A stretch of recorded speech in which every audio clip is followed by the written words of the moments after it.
हाय, कैसे हो? मस्त बढ़िया। आई होप कि आप लोग अच्छे होंगे और अपनी पढ़ाई अच्छे से कर रहे होंगे। तो आज की वीडियो में हम देखेंगे अर्थमेटिक प्रोग्रेशन का एक्सरसाइज 5.1 का फर्स्ट वाला क्वेश्चन। तो वीडियो को शुरू करें।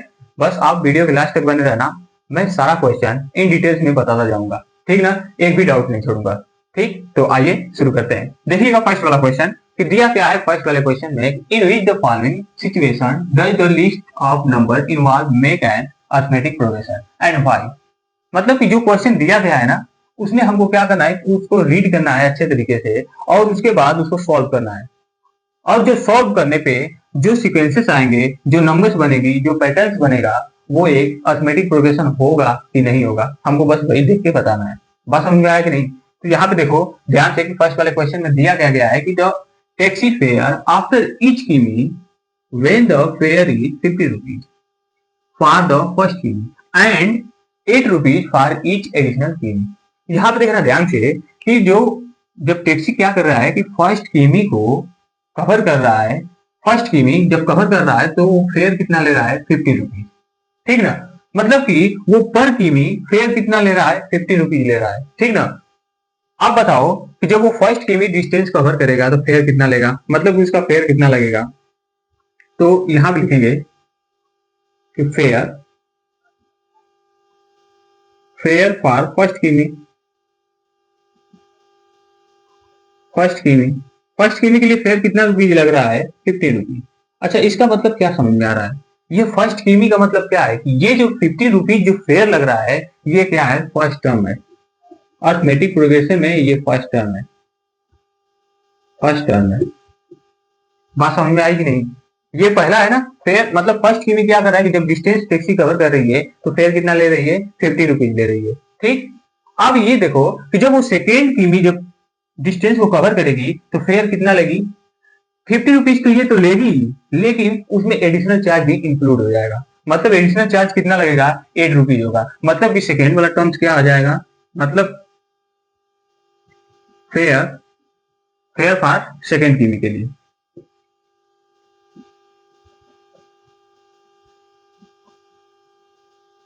सेकेंड किमी के लिए कितना हो जाएगा? तो 15 तो ये पहले से ही लग रहा था 50 रुपीज, बट एडिशनल चार्ज भी क्या हो जाएगा? 8 रुपीज लगेगा एडिशनल चार्ज। इसका मतलब क्या कि कितना रुपीज हो गया? ये 23 रुपीज। मतलब कि अब वो सेकेंड वाला जब किमी क्या करेगा कि डिस्टेंस को कवर करेगा तो इसको फेयर कितना देना पड़ेगा? 23 रुपीज। ठीक ना? ऐसे ही थर्ड वाला, जब थर्ड वाले में क्या करोगे, थर्ड किमी को जब वो क्या करेगा कि कवर करेगा डिस्टेंस, तो कितना लगेगा? 8 किमी से, मतलब वो क्या कर रहा है, सॉरी 8 रुपीज से वो क्या कर रहा है कि प्रोसीड करता हुआ जा रहा है। मतलब क्या कि ऐसे देखो, अगर हम एपी बनाएंगे तो क्या होगा? पहले में क्या था? 50, तो सेकेंड में कितना आ गया? 23। ठीक ना? जैसे ही इसमें अब मैं सेकेंड वाले टर्म्स में जैसे ही मैं क्या करूंगा कि 8 को ऐड करूंगा तो कितना आएगा? इसमें 8 ऐड करो, कितना होगा? 8 ऐड करो, कितना आएगा? 31। ठीक ना? फिर इसमें अगर हम 8 ऐड करेंगे तो कितना आएगा? 39। इसका मतलब क्या कि ऐसे ही क्या करें, जैसे जैसे पर किमी क्या होता जाएगा? बढ़ता जाएगा, वैसे वैसे फेयर भी क्या होती जाएगी? एडिशनल चार्ज उसके 8 रुपीज के 8 रुपीज से क्या करेगा? वो एडिशनल चार्ज बढ़ता जाएगा। ठीक है, मतलब कि इसमें ऐड होता जाएगा, फेयर में उसके आगे वाली टर्म्स में बढ़ता जाएगा। जैसे ही बढ़ेगा तो ये जो सीक्वेंसेस मिल रहे हैं, ये जो पैटर्न मिल रहा है, ये कैसा पैटर्न है? एक एपी है। क्यों एपी है? यहाँ पे देखो कि हर टर्म्स को निकालने के लिए, मतलब फर्स्ट टर्म से सेकेंड टर्म्स को निकालने के लिए हम क्या किए? 8 को ऐड किए। 8 का मतलब क्या है? यहाँ पे जो एडिशनल चार्जेज है ना, एडिशनल चार्जेज जो है वो क्या है? एक कॉमन डिफरेंस है। ये 8 क्या है? 8 रुपीज जो एडिशनल चार्ज है। एडिशनल चार्जेज जो है यही क्या है? ये एक कॉमन डिफरेंस है।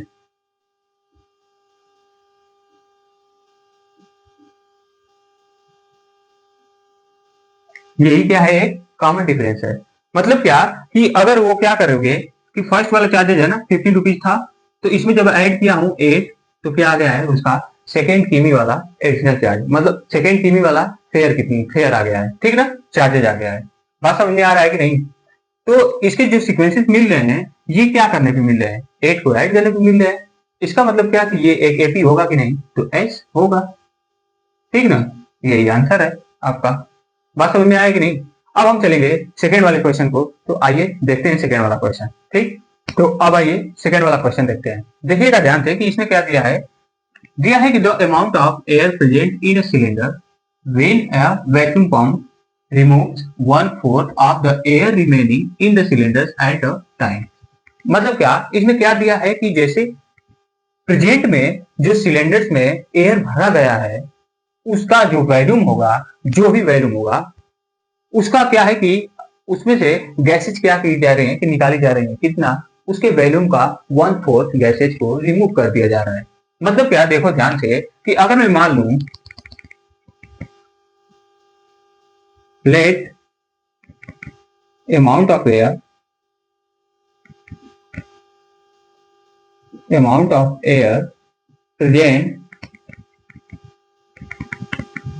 present in a cylinder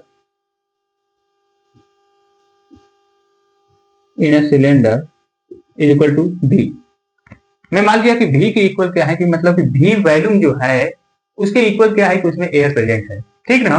but क्या किया जा रहा है कि एक वैक्यूम पैम्प की सहायता से उसमें से क्या किया जा रहा है कि एयर को रिमूव किया जा रहा है, निकाला जा रहा है। कितना? उसके वॉल्यूम का 1/4 निकाला जा रहा है, ठीक ना? मतलब क्या कि रिमूव किया जा रहा है, रिमूव एयर,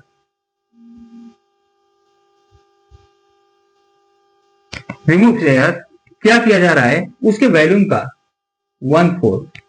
इसका मतलब क्या कि V/4 इतना पार्ट क्या किया जा रहा है कि रिमूव किया जा रहा है। अच्छा बताओ कि रिमेनिंग कितना बचेगा?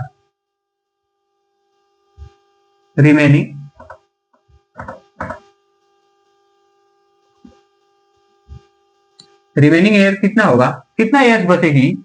अगर मैं टोटल वॉल्यूम में से अगर मैं V/4 इतना वॉल्यूम को क्या कर दूंगा, माइनस कर दूंगा, तो कितना बचेगा? 3/3 V/4 यही बचेगा ना? कैसे मैं डायरेक्ट कर दिया हूं, यहाँ पे एलसीएम लोगे 4 होगा, 4 तो ये 4 होगा, 4V माइनस ये 3, सॉरी ये V होगा ओनली। ठीक, जैसे ही माइनस करोगे क्या आएगा? 3V/4 ये आएगा। बात समझ में आया कि नहीं? तो देखो अब जो वॉल्यूम बचा, अब इतना वॉल्यूम बचा नेक्स्ट वाला। ठीक, अब देखो ध्यान से कि फिर क्या किया जा रहा है कि इसमें से बारी बारी से क्या किया जा रहा है कि जो वॉल्यूम बच रहा है उसका 1/4 एयर रिमूव किया जा रहा है, ठीक ना? इसका मतलब क्या कि अब कितना रिमूव किया जाएगा? नाउ रिमूविंग एयर, अब रिमूव कितना किया जाएगा एयर? तो इसका 1/4 मतलब क्या कि 3/4 का इतना ही होगा ना, 3/4 V का कितना 1/4 इतना रिमूव किया जाएगा, ठीक ना? इतना क्या किया जाएगा कि रिमूव किया जाएगा। किसमें से किया जाएगा? टोटल एयर में से। मतलब कि इसमें से क्या करोगे कि इसको माइनस करोगे, जैसे ही माइनस करोगे देखो क्या आएगा, देखना ध्यान से। सॉरी, ये जो बचा है उसमें से माइनस करोगे, इसमें से माइनस करोगे, इसमें से नहीं। तो इसमें से करोगे तो क्या बचेगा? पहले इसको सॉल्व कर लो, कितना होगा? 3/16 V इंटू V, इतना बचेगा। तो ये सॉरी इतना रिमूव किया जाएगा, रिमूव किया जाएगा तो बचेगा कितना एयर? यहां पे लिख दे रहा हूं,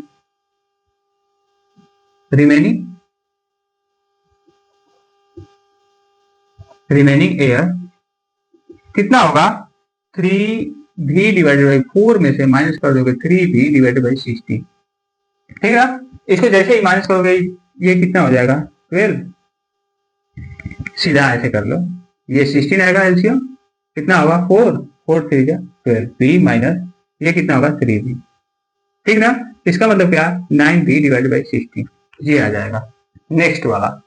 ठीक, इसका मतलब क्या हो रहा है कि अगर हम देखें कि एपी में पहले था बी, सेकेंड पर क्या था?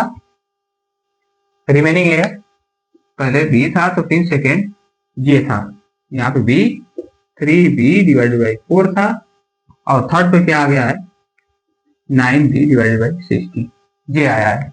मतलब क्या कि ऐसे ही फिर इसका 1/4 रिमूव किया जाएगा एयर, ठीक? तो ऐसे सीक्वेंसेस मिलेगी। लेकिन यहाँ पे देखो कि अगर हम कॉमन डिफरेंस निकालें इसमें इसमें, तो देखना ध्यान से, कॉमन डिफरेंस का मतलब क्या, ये फर्स्ट टर्म है और ये सेकेंड टर्म है, ठीक ना। तो जैसे ही मैं निकालूंगा क्या करूंगा, ये मान ले रहा हूं क्या T1, ये T2 है, ये T3 है, ठीक।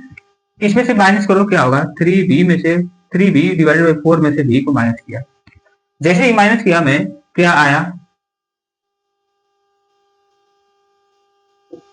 4, तो करो माइनस क्या होगा 3b माइनस 4b, इसका मतलब क्या आ गया, ये माइनस b डिवाइडेड बाई 4, ये आ गया, ठीक ना। अभी नहीं मालूम चलेगा, कॉमन डिफरेंस क्या आया, 3 माइनस b डिवाइडेड बाई 4 आया। अब देखो जैसे ही मैं क्या करूंगा कि अब इसमें से इसको माइनस करूंगा तो हमको कॉमन डिफरेंस क्या आना चाहिए, माइनस b डिवाइडेड बाई 4 आना चाहिए। करके देख लो पहले, 9b डिवाइडेड बाई 16 में से 3b डिवाइडेड बाई 4, जैसे ही माइनस करोगे 16, ये क्या होगा 9b माइनस ये क्या होगा 4, 12 होगा। इसका मतलब क्या, 12b होगा, 13 माइनस 3b डिवाइडेड बाई 4, ये आ गया। अब यहाँ पे देखो कि यहाँ पे कॉमन डिफरेंस अगर D1 है तो ये आ गया D2, ठीक। कॉमन डिफरेंस क्या है, डिफरेंस है, दोनों भिन्न भिन्न है, अलग अलग है। इसका मतलब क्या है कि ये AP होगा, नहीं होगा, ये AP नहीं होगा, ठीक ना। तो लिख देना कि नो AP, अर्थमेटिक प्रोग्रेशन नहीं होगा। बात समझ में आया कि नहीं, बात समझ में आया। तो अब हम चलेंगे थर्ड वाले क्वेश्चन पे। तो आइए थर्ड वाला क्वेश्चन को देखते हैं, देखिएगा ध्यान से। तो आइए थर्ड क्वेश्चन को देखते हैं। देखिएगा थर्ड क्वेश्चन में क्या दिया है, दिया है कि the cost of digging a well after every metre of digging when it cost 150 rupees for the first metre and rise by 50 rupees for each subsequent metre. ध्यान से समझना कि दिया है क्या कि जब हम वेल मतलब एक कुएं को खोद रहे हैं, खोदने पर मतलब कि पर मीटर एवरी मीटर की जो कॉस्टेज है वो कितना है 150 रुपीज है। यहाँ पे देखना कि जब फर्स्ट मीटर क्या किया जा रहा है कि कुएं को डिग किया जा रहा है तो कितने कॉस्ट है उसका, कितना कॉस्ट आ रहा है 150 रुपीज आ रहा है, ठीक ना। अब जब वो क्या करेगा कि फर्स्ट बार सेकेंड मीटर की जब वो क्या करेगा कि गड्ढे को डिग करेगा, मतलब वेल को डिग करेगा, खोदेगा, तो कितना कितना से राइज कर रहा है, मतलब कितने रुपीज बढ़ जा रहा है, 50 रुपीज बढ़ जा रहा है। इसका मतलब क्या कि पहले जो है ये बताओ कि फर्स्ट टर्म्स क्या हो जाएगी, फर्स्ट टर्म इन कॉस्ट में फर्स्ट टर्म्स क्या हो जाएगा, ये बताओ क्या होगा 150 रुपीज। पहले यही ना होगा जब वो पर मीटर क्या करेगा, एवरी मीटर डिग करेगा, तो ठीक ना।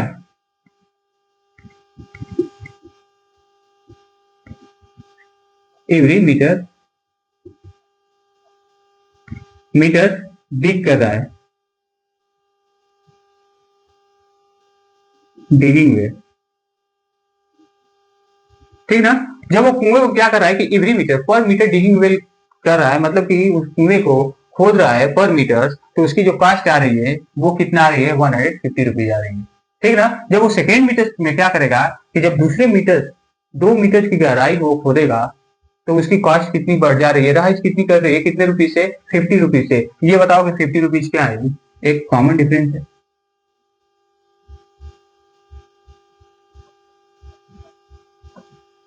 Common difference.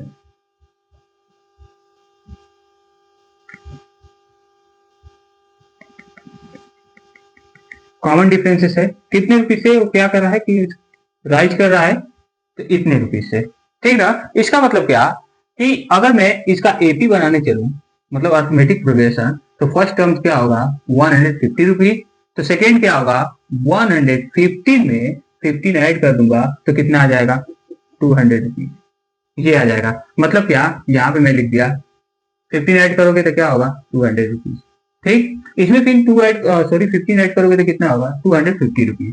इसका मतलब क्या कि इसमें हम क्या कर रहे हैं कि जो टर्म्स नेक्स्ट वाली प्रोसीड कर रही है, मतलब मिलती जा रही है हमको, वो उसमें क्या कर रहे हैं कि हम 50 रुपीज को ऐड कर रहे हैं, तो उससे आगे वाली टर्म्स हमको मिलती जा रही है। इसमें 15 ऐड करेंगे तो कितना होगा 300 रुपीज, ठीक ना। ऐसे ही क्या करेगा कि आगे वाली टर्म्स हमको मिलती जाएगी।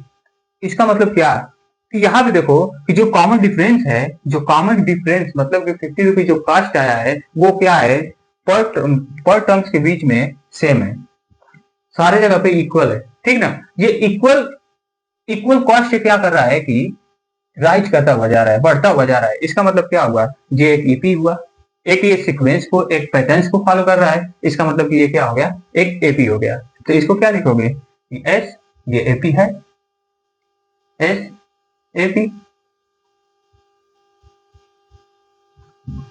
ये एपी है, ठीक ना। हमको बस इसी तरीके से क्या करना है कि फाइंड करना है, बताना है। बात समझ में आया कि नहीं। तो अब हम चलेंगे फोर्थ वाले क्वेश्चन पे, ठीक। तो आइए देखते हैं फोर्थ वाला क्वेश्चन। तो आइए फोर्थ वाला क्वेश्चन को देखते हैं। देखिएगा फोर्थ वाले क्वेश्चन में क्या दिया है कि the amount of money in the account every year when 10,000 is deposited at the compound interest eight 8% per annum. मतलब कि जब इसमें क्या किया जा रहा है कि 10,000 रुपीज को 8% पर एनम कंपाउंड इंटरेस्ट के रेट से डिपॉजिट किया जा रहा है, मतलब जमा किया जा रहा है, तो हमको क्या करना है कि हमको धनराशि बताना है, पर ईयर की धनराशि बतानी है कि कितना होगा, ठीक ना। तो इसका जो एक फार्मूला आता है वो होता है क्या, total amount is equal to principal amount into 1 plus rate upon 100 के होल पावर n, ठीक ना। वेयर ए क्या होता है, total amount, total amount, total amount होता है। ये एक फार्मूला है, कैसे आया क्यों आया तो ये बताया जाएगा, लेकिन अभी नहीं। बस यहाँ पे समझ जाओ कि ये फार्मूला होता है, इस पे क्या किया जाए करेंगे हम कि रख के बस इसकी वैल्यू को फाइंड करेंगे, ठीक ना। अब देखो ए क्या है, टोटल अमाउंट है, पी क्या है, प्रिंसिपल अमाउंट है, पी प्रिंसिपल अमाउंट है,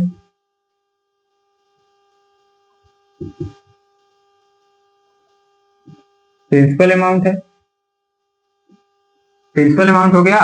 और आर क्या है, रेट है पर एनम, रेट है एवरी ईयर, या पर एनम लिख लो ऐसे, पर एनम, पर एनम का क्या है कि रेट है पर एनम, ठीक। और एन क्या है, टाइम, कितनी टाइम्स के लिए क्या कर रहे हो, उस पैसे को डिपॉजिट कर रहे हो, ठीक ना।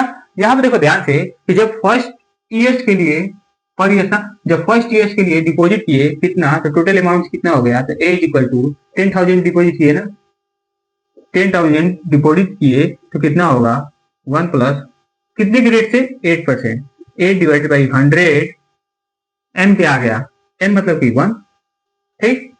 इतने रुपीज हो गया, ये आ गया अमाउंट A1। अब सेकेंड ईयर में क्या होगा, सेकेंड ईयर में A2 हो जाएगा 10,000,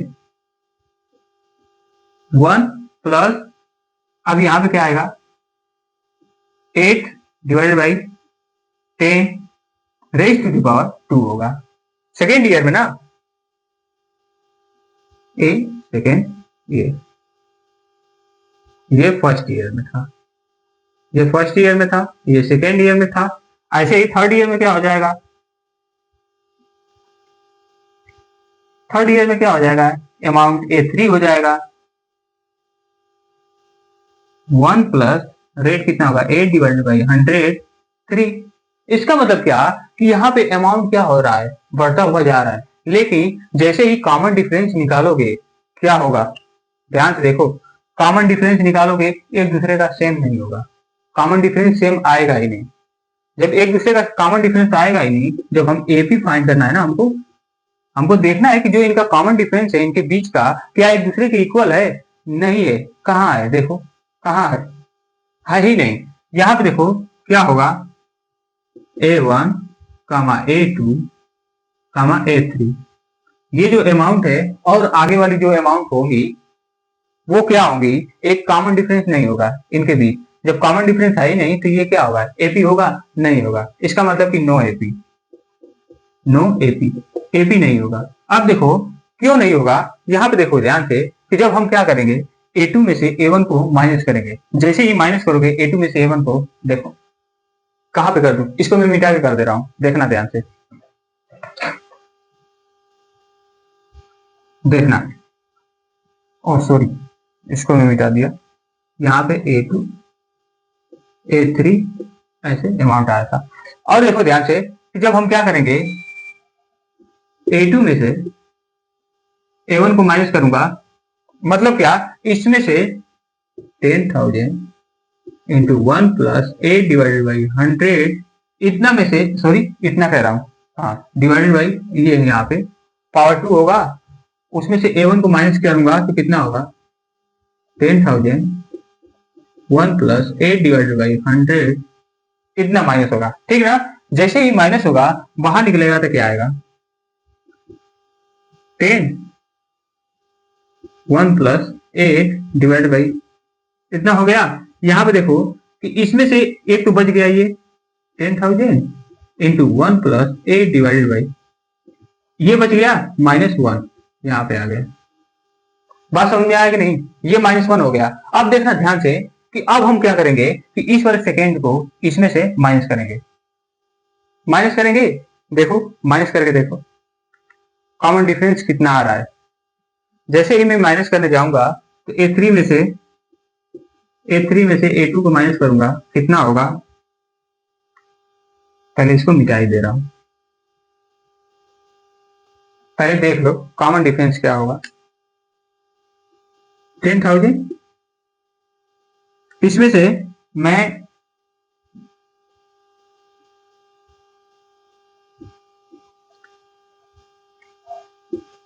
1 प्लस 8 डिवाइडेड बाई, इसमें से मैं माइनस करूंगा 1 प्लस 8 डिवाइडेड बाई 100 में से 2। जैसे ही माइनस किया, इसको बाहर निकालोगे तो क्या कॉमन निकलेगा, raised to the power 2 common बाहर निकलेगा। इसका मतलब कि 1 plus 8 divided by 10 raised to the power 2, ठीक ना। यहाँ पे क्या बचेगा, 1 बचेगा, मतलब 1000, ये बचा, और यहाँ पे क्या बचा, -1 बचा। अच्छा देखो ध्यान से कि यहाँ पे देखो कि कॉमन डिफरेंस क्या था, यहाँ पे तो दोनों ये तो ठीक है, यहाँ पे तो सेम है, लेकिन यहाँ पे देखो जो कॉमन निकला, यहाँ पे पावर उसकी क्या है, 1 है, जबकि यहाँ पे क्या है कि उसके अमाउंट 2 गुना है। मतलब कि यहाँ पे जो कॉमन डिफरेंस आ रहा है, कॉमन डिफरेंस जो D आ रहा है, यहाँ पे D1 था तो यहाँ पे D2 आ गया। इसका मतलब कि इसके कॉमन डिफरेंस इक्वल है ही नहीं। जब इक्वल नहीं है तो AP होगा, नहीं होगा, ठीक ना। तो ये AP नहीं होगा। बात समझ में आएगी नहीं, A2 A3 ऐसे करके प्रोड्यूस होकर जाएगा तो ये क्या होगा, नो AP, नो AP। बस यही आंसर था, यही हमको बताना। बात समझ में आया कि नहीं, बात समझ में आया। अब हम चलेंगे सेकेंड वाले क्वेश्चन पे। तो आइए सेकेंड वाले क्वेश्चन को देखते हैं। ये फर्स्ट वाले क्वेश्चन का फोर्थ वाला क्वेश्चन था, उसमें का सारा क्वेश्चन हो गया है। अब सेकेंड वाले क्वेश्चन को करा रहा हूं, देखना। तो आइए अब सेकेंड वाला क्वेश्चन देखते हैं। देखिएगा सेकेंड वाला क्वेश्चन में दिया क्या गया है, हमको फाइंड क्या करना है। दिया है कि right the first 4 terms of AP। AP का 4 टर्म्स हमको क्या करना है कि लिखना है when first term A and common difference D। जब क्या दिया है कि फर्स्ट टर्म्स A दिया गया है और कॉमन डिफरेंस D दिया है, तो हमको क्या करना है कि 4 टर्म्स फाइंड करना है। एक बात ध्यान देना, जब हम क्या कर रहे थे कि Tn टर्म निकाल रहे थे, मतलब कि n टर्म्स निकाल रहे थे, तो इसका फार्मूला क्या था, A plus n minus 1 into D, यही था ना। एक कंडीशन देखना ध्यान से, जब common difference is greater than 0 होगा तो जो AP आएगा ना वो क्या होगा, इंक्रीजेज होगा, इंक्रीजिंग होगा, इंक्रीजिंग AP होगा, ठीक ना। और जब common difference is equal to 0 होगा, 0 के इक्वल होगा, तब क्या होगा, AP क्या आएगा, कांस्टेंट आएगा, कांस्टेंट AP आएगा, ठीक। और जब क्या होगा कि D इज लेस देन 0 होगा, तब क्या होगा, ये डिक्रीजिंग होगा,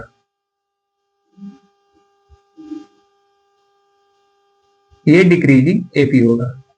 बात समझ में आया कि नहीं, समझ में आया, अभी समझ में आ जाएगा। देखना ध्यान से कैसे मैं बोल रहा हूँ, कैसे मैं बता रहा हूँ। पहले इसको देख लो एग्जाम्पल से, देखना ध्यान से कि यहाँ पे जैसे मैं कह दिया क्या 1 2 3, ये क्या है कि एक AP है। अब देखो ध्यान से कि इसके बीच का कॉमन डिफरेंस क्या है।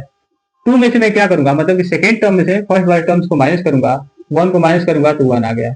ये बताओ कि यहाँ पे D क्या है, जो कॉमन डिफरेंस आया है डी कॉमन डिफरेंस जो आया है वो जीरो से क्या है, बड़ा है। जब बड़ा है तो इसका मतलब क्या होगा कि जो भी उसके आगे वाली जो टर्म्स आएगी वो बड़ी आती जाएगी। देखो यहाँ पे 1 है तो 2 आया, फिर 3 आया, 4 आया, छोटी तो नहीं ना आई। बात समझ में आ रहा है कि नहीं? इसका मतलब कि उसमें जो एपी बनेगा वो इंक्रीजेज होगा। बात समझ में आया कि नहीं? आप समझ में आया? बस। तो यहाँ पे देखो आप ध्यान से, यहाँ पे क्या करना है कि हमको 4 टर्म्स को फाइंड करना है। इसमें देखो कि फर्स्ट टर्म क्या दिया है, फर्स्ट टर्म तो 10 दे दिया है और कॉमन डिफरेंस डी दे दिया है। तो ये बताओ कि हम क्या करेंगे कि फर्स्ट टर्म्स ए में जब हम क्या करेंगे, ए का मतलब कि फर्स्ट टर्म्स क्या हो जाएगा, 10 हो जाएगा। तो सेकेंड टर्म्स क्या होगा, 10 में जब हम कॉमन डिफरेंस डी को ऐड कर देंगे, मतलब कि ए में जब हम कॉमन डिफरेंस डी को ऐड कर देंगे तो क्या आएगा, सेकेंड टर्म्स आ जाएगा। ये सेकेंड टर्म्स हो गया। ऐसे देखो यहाँ पे भी मैं ए लिख दे रहा हूं पहले। अब जैसे ही मैं फर्स्ट टर्म्स में डी को ऐड किया तो क्या आ गया, सेकेंड टर्म्स आ गया। अब सेकेंड टर्म्स में मैं क्या करूंगा कि डी को ऐड कर दूंगा। देखो सेकेंड टर्म्स क्या था, ए प्लस डी था ना, ए प्लस डी में हम डी को ऐड किए हैं, कितना आ गया, ये 2d हो गया। तो इसको लिख दिया यहाँ पे 2d। ये क्या आ गया, थर्ड टर्म्स आ गया। तो फोर्थ टर्म्स क्या होगा, 3d। बात समझ में आया कि नहीं, a प्लस 3d। अब इसी पे रख लो, 10 हो गया फर्स्ट टर्म, 10 प्लस d कितना है 10, कितना आ गया 20। यहाँ पे 20 हो गया, इसमें क्या हो जाएगा 30 होगा और यहाँ पे क्या होगा 40 होगा। बात समझ में आया कि नहीं? तो ये क्या आ गए, 4 टर्म्स आ गए, ठीक ना। ये एपी के 4 टर्म्स हो गए। बात समझ में आया कि नहीं? अब देखो ध्यान से, यहाँ पे देखो common difference is equal to 0। अच्छा ये बताओ कि इसमें जो एपी जो बनेगा वो क्या होगा, एक कांस्टेंट होगा, मतलब कि हर जगह सेम ही होगा। अगर जैसे ही मैं क्या करूंगा कि फर्स्ट टर्म्स -2 है ना, तो फिर सेकेंड भी -2 होगा, थर्ड भी -2 होगा, फोर्थ भी -2 होगा, वही होगा क्योंकि कॉमन डिफरेंस ही 0 है। ऐड करोगे तो क्या होगा, न तो नंबर्स इंक्रीज करेगी न तो डिक्रीज करेगी, उसी पे नंबर्स को कांस्टेंट रहेगी। ये आ गया एपी, बहुत आसान है, ठीक ना। हमको क्या करना है, अब यहाँ पे देखो कि कॉमन डिफरेंस -3। अब देखो डिग्री है कि नहीं, 0 से छोटा है, -3 है ना, तो ये इसका मतलब क्या है कि इसकी जो एपी बनेगा, जो एपी टर्म्स आएंगे वो क्या होंगे, डिक्रीज होंगे। यहाँ पे देखो कैसे होगा, देख लेना ध्यान से। ए, अब मैं क्या करूंगा कि कॉमन डिफरेंस ही क्या है, नेगेटिव है, मतलब कि ए प्लस कॉमन डिफरेंस ही क्या है, नेगेटिव है। यहाँ पे माइनस है ना, ऐसे ही देख लो। नेक्स्ट टर्म्स क्या होगा, ए प्लस डी होगा, उसके आगे वाला टर्म, सॉरी यहाँ पे काम, फिर उसके बाद a प्लस 2d होगा, फिर उसके नेक्स्ट वाला टर्म्स क्या होगा, a प्लस 3d होगा। इतना होगा ना। अब देखो ध्यान से, फर्स्ट टर्म्स क्या है 4 है, सेकेंड टर्म्स क्या आएगा a प्लस, मतलब कि 4 प्लस 3, और d के आगे क्या है -3 है। ये हुआ, यहाँ पे देखो प्लस और माइनस क्या हो जाएगा, ओवरऑल माइनस हो जाएगा, माइनस हो जाएगा। इसका मतलब क्या कि इसको जब सॉल्व करोगे तो क्या आ जाएगा, 1 आ जाएगा, 1 आ गया, 1 आ गया ना। देखो अब उसके बाद फिर क्या होगा कि जैसे ही यहाँ पे ए पे 4 को ऐड करोगे, 4 प्लस 2d की जगह पे -3, इसको मल्टीप्लाई करोगे तो क्या होगा, -6 होगा, -6 होगा, यहाँ पे -6। अब इसको जैसे सॉल्व करोगे तो -2 आ जाएगा, यहाँ पे -2 आ गया।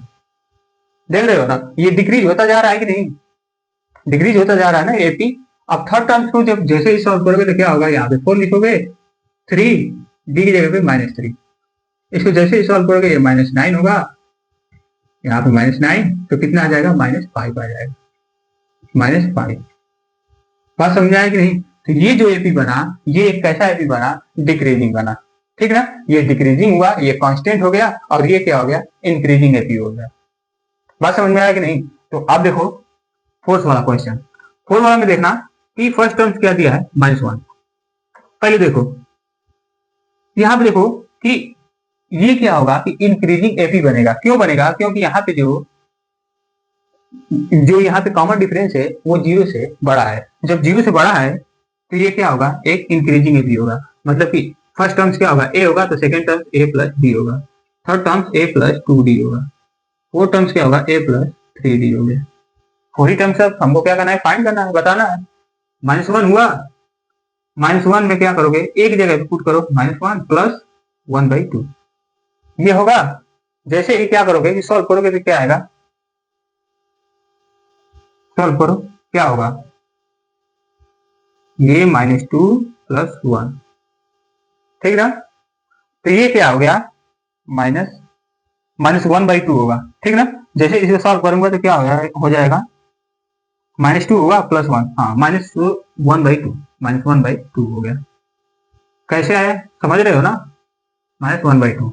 अब देखो इसमें आप क्या करोगे कि -1 को पुट करोगे, -1 + 1 सॉरी हाँ 2, ये वाला 2 × 1/2, देखो ये 2 से 2 कट गया, क्या आ गया 1 आ गया, ठीक ना। 1 - 1 मतलब कि ये क्या हो गया, यहाँ पे टर्म 0 आ गया, थर्ड वाला टर्म 0 हो गया। अब देखो यहाँ पे -1 रखोगे प्लस 3 × 1/2, इसका मतलब क्या कि 3/2 हो जाएगा, 3/2। जैसे ही एलसीएम लोगे 2, ये क्या होगा -2 + 3, इसका मतलब कि 1/2 हो जाएगा। तो यहाँ पे क्या आ गया 1/2। अच्छा ये बताओ कि ये जो एपी बन रहा है ये क्या है, इंक्रीजिंग है कि नहीं, इंक्रीज हो रहा है कि नहीं। अब कहोगे कि ये 1/2 -1 से छोटा नहीं है, ये क्या है 0 के करीब है ना, 0 के पास है, मतलब कि ये -0.5 है और ये क्या है -1 है। ये देखो ये 0 से क्या है कि डिस्टेंस ज्यादा है 1 का, -1 का, तो ये क्या हो गया, ये छोटा हो गया और ये क्या हो गया बड़ा हुआ। तो इसका मतलब कि ये एपी जो बन रहा है वो क्या है कि इंक्रीजिंग एपी है। बात समझ में आया कि नहीं। यहाँ पे कॉमन डिफरेंसेस से ही बता सकते थे, यहाँ पे देखो कि कॉमन डिफरेंस क्या है, नेगेटिव है, इसका मतलब कि इसका जो एपी आएगा वो डिक्रीजिंग एपी होगा। देख लो यहीं पे देख लो, पहले देखो कि इसके आगे वाला एपी क्या होगा, ए है फर्स्ट, तो सेकेंड वाला a + d, थर्ड वाला क्या होगा a + 2d, फोर्थ वाला क्या होगा a + 3d, यही होगा ना।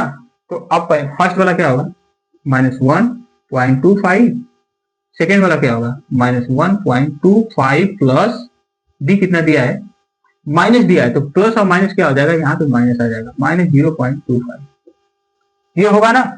जैसे इसको ऐड करोगे तो ये देखो कितना होगा